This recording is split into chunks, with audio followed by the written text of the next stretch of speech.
Assalamualaikum warahmatullahi wabarakatuh. Salam semangat buat seluruh sahabat BPSDM di seluruh Indonesia, bahkan seluruh dunia. Ketemu kembali dengan kami di media BPSDM Kemendagri. Kali ini kami akan diskusi santai serius mengenai materi yang ada di PKA, pendidikan, PKA, pelatihan kepemimpinan administrator, khususnya bab 4 mengenai pengelolaan strategi komunikasi. Sebelum kita mulai, saya mohon izin, dan di sini ada dua narasumber yang luar biasa. Kami persilakan dari ujung sebelah sana. Silakan Mas memperkenalkan diri biar luar biasa, sekalian promosi juga nggak apa-apa. Silakan. Baik, terima kasih. Kang Dedi ya, namanya betul ya, Kang Dedi. Perkenalkan sahabat BPSDM, saya Iman Iskandar. YouTube channel saya Mas Iman Iskandar, yang belum subscribe jangan lupa subscribe. Ya, selanjutnya dan Pak. Ya, terima kasih Kang Denny. Sampai ketemu Bapak Ibu dari penggemar BPSDM Channel.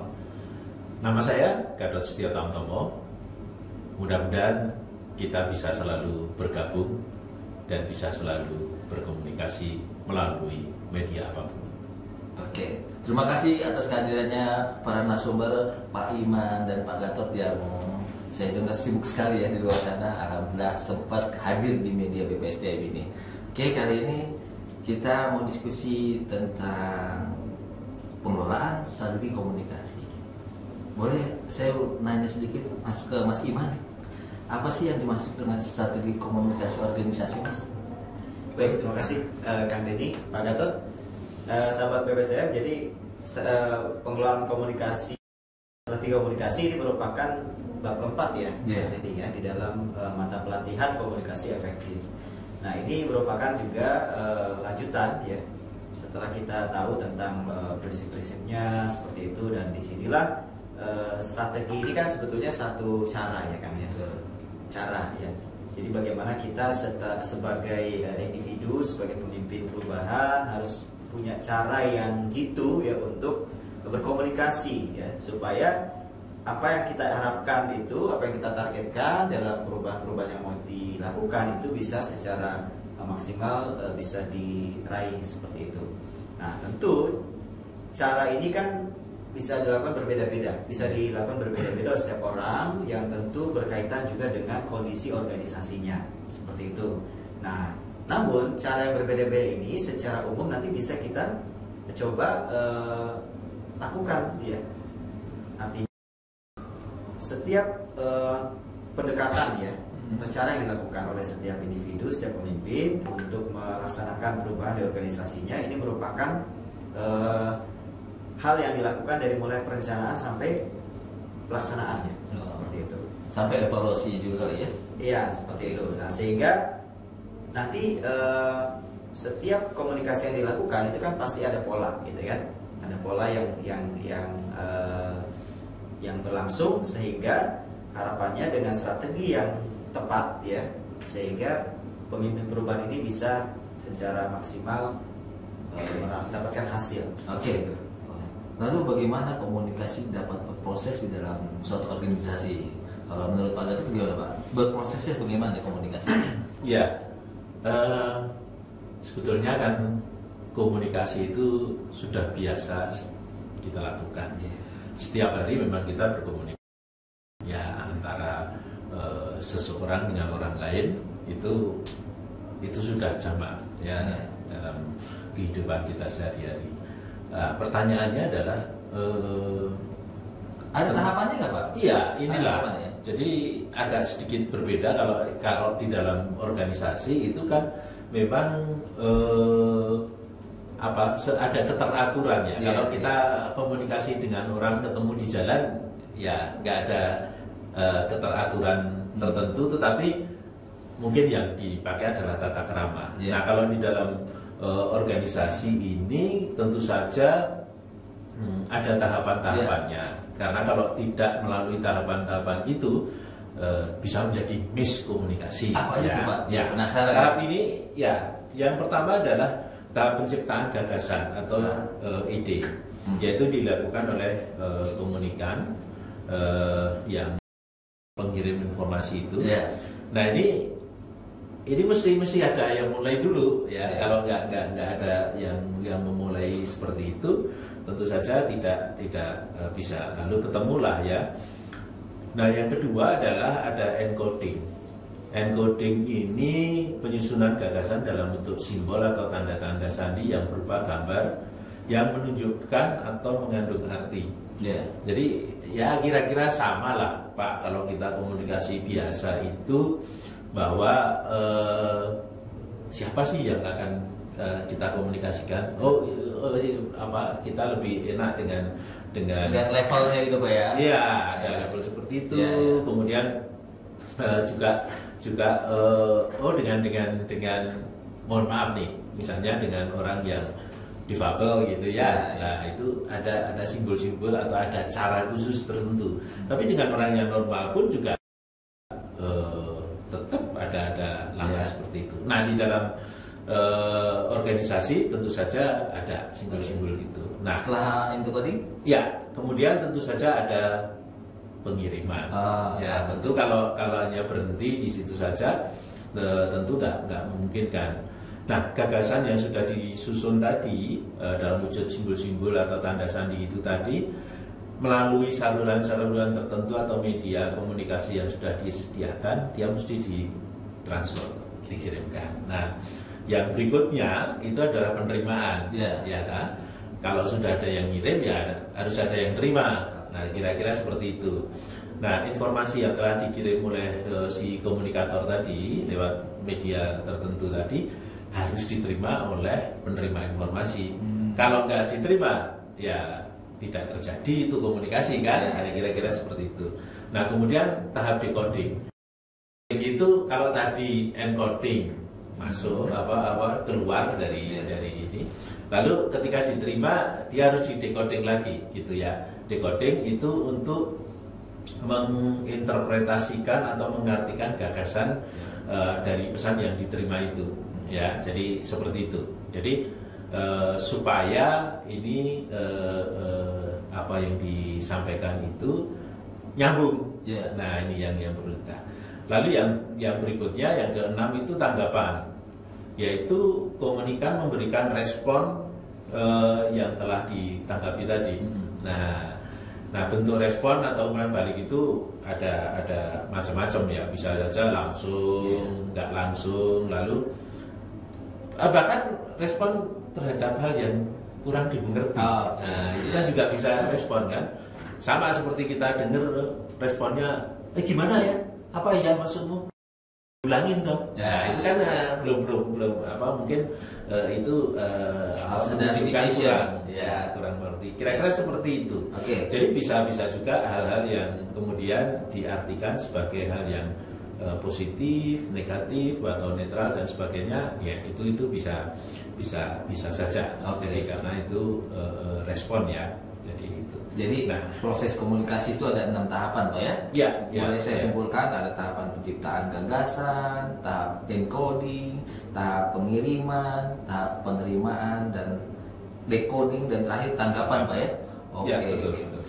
Oke, boleh saya sekarang kembali ke Mas Iman. Nah kira-kira ini Mas Iman, pendekatan apa saja yang dilakukan dalam proses komunikasi di dalam suatu organisasi? Apa saja yang harus dilakukan?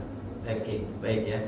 Memang dalam sebuah komunikasi atau strategi berkomunikasi ada 3 pendekatan nih, Kang Denny. Yang pendekatan sistem, ya. Yang kedua pendekatan budaya, dan yang ketiga pendekatan kritik.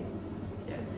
Jadi sahabat BPSDM, pendekatan sistem ini yang dikemukakan oleh ahlinya Carl Weick. Ya. Ini bukan salah satu ahli yang mempelopori pendekatan sistem dalam studi komunikasi organisasi. Nah, dia menganggap bahwa sistem hierarki di dalam organisasi, garis komunikasi, dan prosedur operasi standar itu merupakan musuh dari sebuah organisasi. Nah ini menarik ya. Sebenarnya kontradiksi juga ya dengan kenapa dia bisa jadi musuh, ya kan? Artinya yang saya tangkap di sini bahwa menganggap bahwa organisasi kan sebagai kehidupan ya, kehidupan organis yang harus mampu beradaptasi dalam berbagai kondisi dan perubahan. Nah, artinya setiap sistem yang ada di dalam organisasi ini sebenarnya bisa dinamis, ya kan? Manakala ada hambatan dalam komunikasi di dalam sistem, maka idealnya sistem ini bisa dievaluasi untuk sehingga komunikasi antara anggota di dalam organisasi bisa lebih lancar. Oke. Berikutnya, ya sistem yang kemudian pendekatan yang kedua, Kang Deddy dan sahabat BPSDM adalah pendekatan budaya. budaya. Nah, ini tokohnya adalah Clifford Geertz. Ya. Dia berpendapat bahwa organisasi merupakan bagian dari satu budaya. Organisasi merupakan cara hidup, ya, way of life, gitu ya, para anggota, gitu kan. Nah, cara tersebut digunakan untuk membentuk sebuah realita bersama serta menjadi pembeda dengan budaya yang lain. Nah, artinya di sini budaya dalam organisasi ini harus diciptakan menjadi interaksi-interaksi yang harus tentu menjadi ciri khas, ya. Setiap organisasi tentu punya ciri khas interaksi yang ada. Nah, inilah yang menjadi budaya, sehingga harapannya simbol-simbol atau cerita-cerita yang menjadi budaya dalam organisasi ini bisa membuat para anggota sehingga dia bisa berkomunikasi dengan baik. Nah, kemudian pendekatan yang terakhir, ketiga, Kang Denny, Pak Gatot, adalah pendekatan kritik. Nah, ini menarik. Nah, pandangan ini menganggap bahwa kepentingan organisasi sudah mendominasi hampir di semua segi kehidupan dalam masyarakat. Ya, tentu organisasi masyarakat juga banyak ya ini ya. Nah, hakikatnya, sahabat BPSDM, kehidupan kita ini banyak ditentukan oleh keputusan yang menyangkut kepentingan-kepentingan organisasi. Nah, ini artinya setiap kepentingan organisasi yang sudah menjadi keputusan itu juga bisa kita mungkin bisa jadi kritik juga, gitu ya, sehingga bisa komunikasi itu atau organisasi tidak anti kritik. Nah, sehingga komunikasi bisa tetap berjalan. Jadi bisa simpulkan memang ada pendekatan, ada 3 ya Mas Iman ya. Betul sekali. Jadi ada pendekatan sistem, ada pendekatan budaya, dan pendekatan kritik ya. Yes, wah ya. Oke. Ini sahabat BPSDM, sebelum kita lanjut, saya juga mau mengingatkan bahwa materi ini sangatlah berguna tidak hanya di birokrasi, tapi juga di swasta. Betul ya, Mas Iman ya? Ya, betul sekali. Jadi jangan khawatir, materi ini bisa digunakan bahkan di rumah juga bisa ya, karena strategi komunikasi. Oke, saya lanjut lagi ke Pak Gatot nih, Pak Gatot. Ini bagaimana nih, kan dalam judulnya kan strategi komunikasi organisasi. Nah, apa saja nih kira-kira pertanyaan saya yang saya bisa lontarkan kepada komunikator untuk bisa strategi komunikasinya lancar? Kira-kira apa? Ya. Makasih Kang Denny. Karena yang namanya komunikasi itu mesti dilakukan oleh dua pihak atau oleh banyak pihak, gitu ya. Kalau sendiri saja ya nggak terjadi komunikasi, itu malah kasih batin ya, Pak. Atau malah seperti yang di pinggir jalan gitu ya, nggak jelas itu. Nah, karena ada dua pihak yang melakukan interaksi gitu ya, berkomunikasi, tentu kita harus tahu karakteristik dari para komunikan itu. Ya. Jadi pahami dulu ya. Ya, mesti dipahami. Karena kalau nggak dipahami, yang terjadi nanti nyelip gitu ya. Jadi interpretasinya jadi beda gitu. Maunya A karena dia tidak memahami karakternya, ya toh. Pak Denny mungkin karakternya nyantai, gitu bisa. Nyantai. Santai kayak anak pantai Pak saya. Terus kita ini dengan yang serius masih ditanggapi santai lah begitu. Yang mengirim ke informasi ini serius, lu kok dia nanggapinya santai itu. Wah, ini nggak benar. Jadi biar frekuensi nyambung dulu ya. Iya. Kalau bahasa kerennya sekarang chemistry-nya biar nyambung. Iya. Jadi itu akan sampai. Lebih efektif. Pesan itu akan sampai kalau memang kita mengetahui karakteristik. Ada selanjutnya Pak? Kemudian tahapan selanjutnya? Ya, jadi yang paling pokok kita memang mengetahui karakteristik. Masalahnya karakteristik ini kan macam-macam. Iya, karakteristik ya. Macam-macam. Nah, inilah yang perlu harus kita pahami. Jadi ketika kita di organisasi dari suatu organisasi, pasti kan kita sudah mengetahui karakter ini sangat penting. Jadi sahabat BPSDM sebelum kita komunikasi dimulai, kita harus pahami dulu karakter lawan bicara kita. Gitu ya? Betul, ya? kira-kira Oh seperti iya, itu. saya jadi pintar nih ketemu bapak-bapak. Terima kasih. Oke, saya mau tanya ke Pak Iman, selanjutnya apa kira-kira nih selanjutnya? Nah, jadi strategi yang kedua ya. Yang kedua, harus menentukan tujuan. Tujuan Ya. dari komunikasi organisasi. Karena ketika kita ingin berkomunikasi dan mewakili organisasi ya, Ya. tentu kan kita harus menentukan dulu tujuannya apa nih, apa target yang ingin dicapai, ya kan? Misalnya kalau organisasi ingin mendapat kesan modern misalnya, maka komunikasi yang kalau tujuan sudah ditentukan, maka seluruh komunikasi yang dilakukan dari semua pegawai baik sampai pimpinan organisasi itu pasti akan berusaha untuk mencapai tujuan tersebut, ya kan? Artinya kalau organisasi kita ingin kesan, ya kan, maka ya seluruh langkah-langkahnya mungkin juga media-media luar itu harus modern, jangan jadul lagi gitu kan. Nah seperti itu. Terus bagaimana kalau kita bisa melakukan prinsip dasar komunikasi? Gimana tanya Pak? Bisa Pak Iman dilanjut bagaimana kita bisa melakukan prinsip dasar komunikasi? Prinsip dasar komunikasi ya. Nah, ya strategi komunikasi yang selanjutnya adalah mencoba melakukan komunikasi dengan prinsip dasar komunikasi seperti, nah ini ya secara standar ya, secara dasar adalah misalnya cara berkomunikasi secara sopan, ya kan, sesuai dengan etika yang berlaku, ya, tata krama yang juga sesuai dengan kondisi yang ada. Ketika kita berada di seluruh wilayah NKRI kan juga setiap daerah berbeda-beda tata kramanya, ya itu kita bisa menyesuaikan, ya kan, sehingga nanti komunikasi organisasi yang kita lakukan, kita mewakili organisasi, kita bisa diterima dimanapun kita berkomunikasi. Saya dulu pernah belajar waktu istilah tentang strategi komunikasi, ada istilah 3A Pak. Nah menurut Pak Gatot apa sih 3A itu ya? Saya lupa ingat attention. Ya memang kita sering ya nyingkat-nyingkat itu ini 3A itu attitude, kemudian attention, dan kemudian action. Oh iya. Jadi kalau dari katanya sendiri, attitude itu kan sikap. Ya, attention itu perhatian, lalu action tindakan. Jadi dengan kita itu mempunyai strategi 3A itu, harapannya adalah komunikasi tersebut bisa mendapat respon dukungan dari lawan bicara kita, lawan komunikasi kita, ya. Nah inilah yang kemudian bisa menentukan keberhasilan kita berkomunikasi. Memang saya rasa memang attitude itu sangat-sangat penting, karena yang namanya potensi itu ada skill dan attitude. Dan itu menurut saya yang paling penting itu attitude awal. Ditambahin bagaimana attention kita dan action kita ya, sehingga nanti komunikasi lebih efektif. Oke. Kalau misalnya bagaimana ya, mengapa kita harus melakukan komunikasi supaya dengan baik Pak? Kenapa alasannya Pak Gatot? Iya, ya bagaimanapun kalau kita itu bisa mengkomunikasikan sesuatu dengan baik, harapan kita kan kita itu bisa mendapatkan apa yang menjadi tujuan kita berkomunikasi tadi.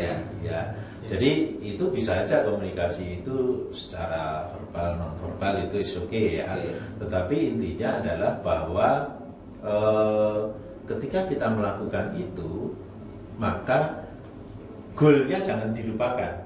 Nah, ketika goal itu bisa kita memang tetap kita pegang ke arah sana, lalu cara yang sudah disebutkan di depan tadi, mau pakai 3A tadi, ya itu akan menentukan juga nanti keberhasilannya. Jadi kita tidak bisa melakukan satu-satu, jadi blended semua yang tadi Pak. Iya, dan memang harus bagus berkomunikasi. Karena tadi Mas Imam kan juga sudah mengatakan bahwa mungkin di satu tempat dengan tempat lain itu beda gitu tata krama dan sebagainya. Nah itu tempatnya. Oke. Terima kasih Pak. Nah, ini saya juga kan pengen jadi profesional nih Mas. Begitu juga dalam cara berkomunikasi. Nah, bagaimana agar kita dapat terbuka dan profesional untuk berkomunikasi dengan Mas Iman? Sebelum ke situ tadi saya menambahkan sedikit yang berkomunikasi dengan baik ya. Tentu kita bisa memaksimalkan juga saluran komunikasi. Jadi berkaitan dengan perkembangan zaman ya tentu organisasi juga harus menyesuaikan. Melalui saluran komunikasi yang digunakan. Oke. Ya. Nah, kemudian bagaimana komunikasi kita bisa secara profesional? Nah, tentu profesional di sini ukurannya kalau dalam komunikasi tentu harus terbuka. Nah, jangan ada informasi yang ditutup-tutupi. Nah, ini penting sekali kita pahami bersama para pemimpin gitu ya. Nah, sehingga ketika komunikasi terbuka dilakukan oleh pemimpin, maka diharapkan ya, maka akan anggota organisasi itu akan menaruh kepercayaan yang lebih baik. Trust itu akan terbangun ya ketika pemimpinnya melakukan komunikasi dengan terbuka tanpa ada informasi yang ditutup-tutupi. Nah, sehingga ketika kepercayaan terbangun, maka secara otomatis loyalitas anggota pasti akan meningkat. Apa bedanya transparan sama terbuka, Mas Iman? Sebetulnya, jadi ingat ya, terbuka transparan kan agak terbuka. Kita harus transparan dan terbuka. Nah, itu ada irisannya nggak, Mas Iman? Kalau menurut saya sih hampir sama. Hampir sama ya. Ada bahasa Inggris. Gitu ya. Terbukaan, transparansi. Ya. Sama sebetulnya. Jadi tetap harus dibuka semuanya apa yang ada supaya nanti nyambung semuanya ya. Apa yang permasalahan yang ada, bagaimana solusinya, jadi lengkap nantinya. Ya tentu kalau di dalam birokrasi ada prinsip rahasia juga ya Pak Gatot ya. Nanti itu yang mungkin perlu diperhatikan juga. Oke. Untuk komunikasi, strategi komunikasi ini ada nggak dari Pak Gatot nih, Pak Gatot, tips agar selalu terstruktur dan semangat untuk melakukan komunikasi? Kira-kira apa ya Pak? Iya ya, jadi memang karena ini di organisasi bukan di komunikasi yang peer to peer. Ya, warung kopi. Kalau warung kopi mungkin komunikasinya nggak informal ya. Iya, tapi organisasi tetap aja. Kenapa kok harus tetap terstruktur dengan baik dan benar? Karena memang kalau nggak seperti itu nanti pesan yang akan disampaikan juga nggak bisa tersampaikan dengan baik gitu ya. Ini kan organisasinya ini kan memang ya bagaimanapun akan sedikit banyak dia lebih masuk ya ke dalam itu. Dan kemudian jangan lupa bahwa di dalam organisasi itu kan ada anggota-anggotanya. Ya, jadi tentu dengan berstruktur dan dengan semangat, harapan kita adalah bahwa kita bisa memberikan motivasi. Apalagi kalau pimpinan ini pimpinan berkomunikasi dengan bawahannya, dengan stafnya, tentu saja dia akan membangun semangat untuk bagaimana menyelesaikan tugasnya, bagaimana bisa mencapai goalnya. Nah, kalau si pimpinan ini itu tidak menyampaikan dengan terstruktur, dari loncat-loncat, mungkin bisa membingungkan. Yang berikutnya juga kalau dia tidak memberi semangat, ya letoi aja. Jadi saya jadi ingat ya, ada orang pernah bilang kita di dalam organisasi harus saling mengingatkan dan saling menguatkan sehingga nanti akan bersemangat gitu kali ya. Saya ingat kan ya. Nah, saya nanya Mas Iman, di organisasi itu banyak anggota organisasi. Nah, siapa saja yang terlibat di dalam komunikasi itu? Ya, semua anggota. Semua anggota harus dilibatkan dalam komunikasi organisasi. Nah, tentu levelingnya dan juga berkaitan dengan lingkup tugas. Misalnya dalam organisasi ada tim-tim kerja gitu ya. Tentu tugas fungsinya atau ini berkaitan dengan struktur tim ya. Artinya jika ada perkembangan terkait dengan organisasi itu semua anggota harus tahu. Jangan sampai ada yang kurang update, ya kan? Nah, sehingga partisipasi anggota organisasi dalam komunikasi itu harus secara utuh ya, secara tinggi sehingga kualitas organisasi juga akan terjaga seperti itu. Nah ini ya kadang-kadang suasana kebatinan atau suasana lingkungan.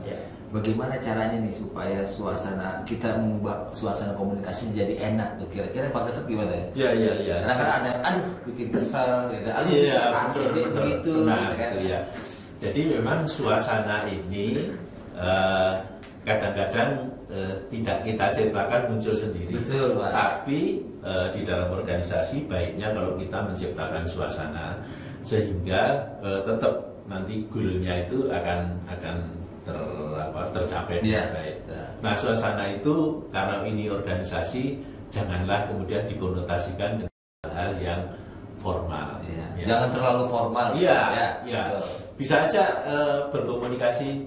Saya itu ingat sekali dengan cerita ada pimpinan atau bos itu yang dia itu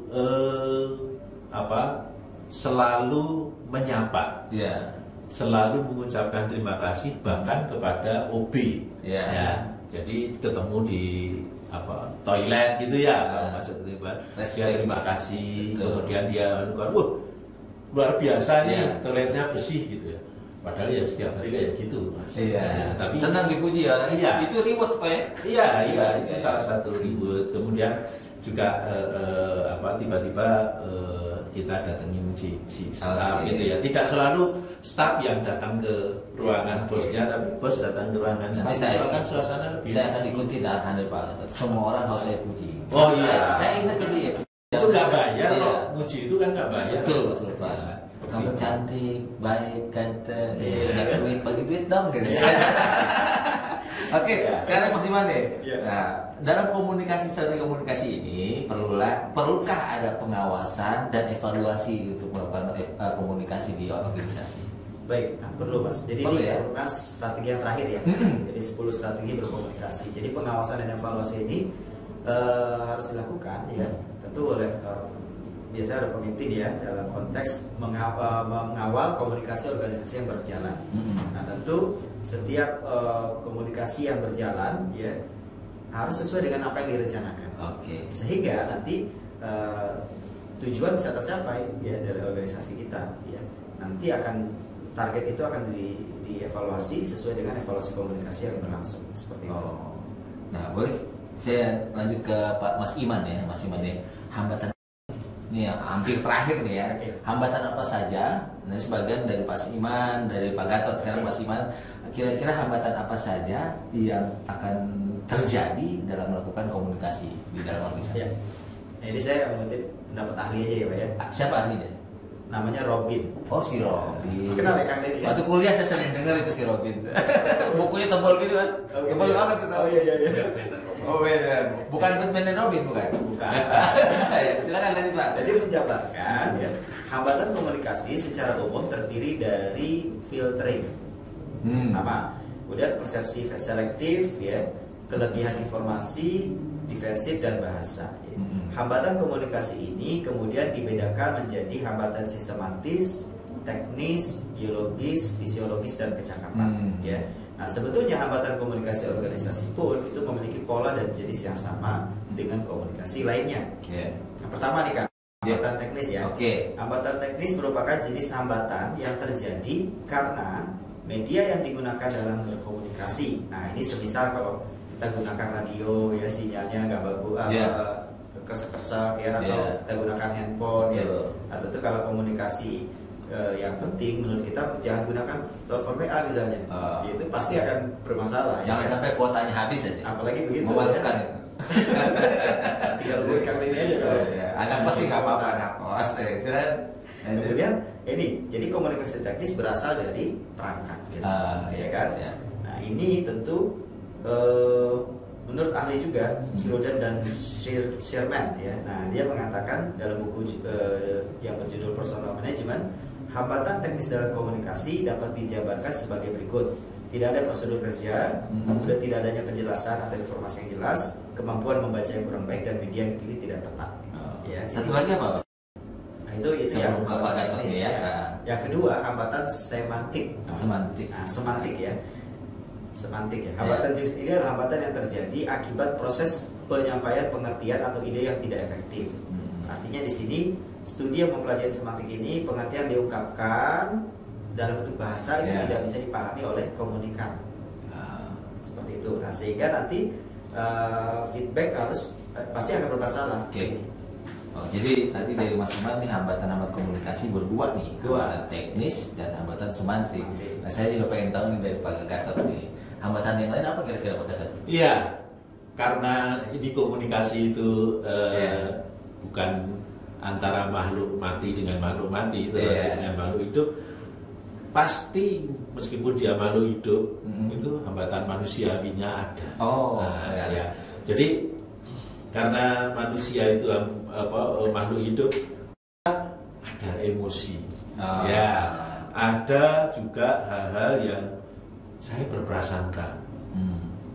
Ya kalau berprasangka dengan Kang Denny bagus, mudah-mudahan bagus. Nggak masalah. Tapi kalau sudah berprasangkanya buruk, ya komunikasinya nggak maksimal ya? Iya, tidak hanya nggak maksimal, tetapi yang ada cuma negatifnya aja. Ya itu kira-kira seperti itu. Jadi itu manusiawi, tetapi tidak yang jelek tidak selalu atau jangan itu yang dikembangkan, kira-kira seperti itu. Soalnya nobody's perfect gitu Pak ya. Iya, memang betul. Tetapi kita akan berusaha untuk mengurangi atau menghilangkan hambatan manusiawi yang tidak baik. Ya, tetapi tetap ada itu.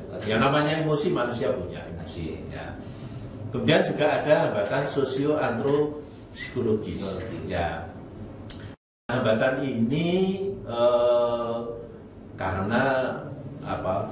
Ya kita tahu ya kalau proses komunikasi di terutama organisasi itu memang kadang-kadang situasional ya, situasional. Jadi komunikasi atau komunikator itu harus benar-benar mengerti dan paham dengan situasi dan keadaan saat komunikasi itu berlangsung.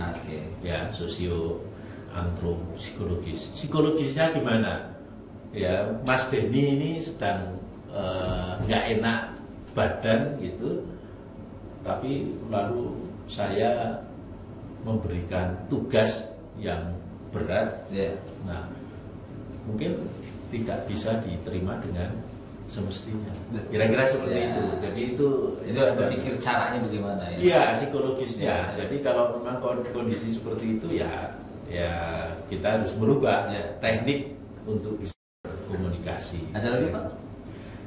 Ekologis. Nah, ini lingkungan ya. Lingkungan memang mempengaruhi kelancaran dari proses komunikasi.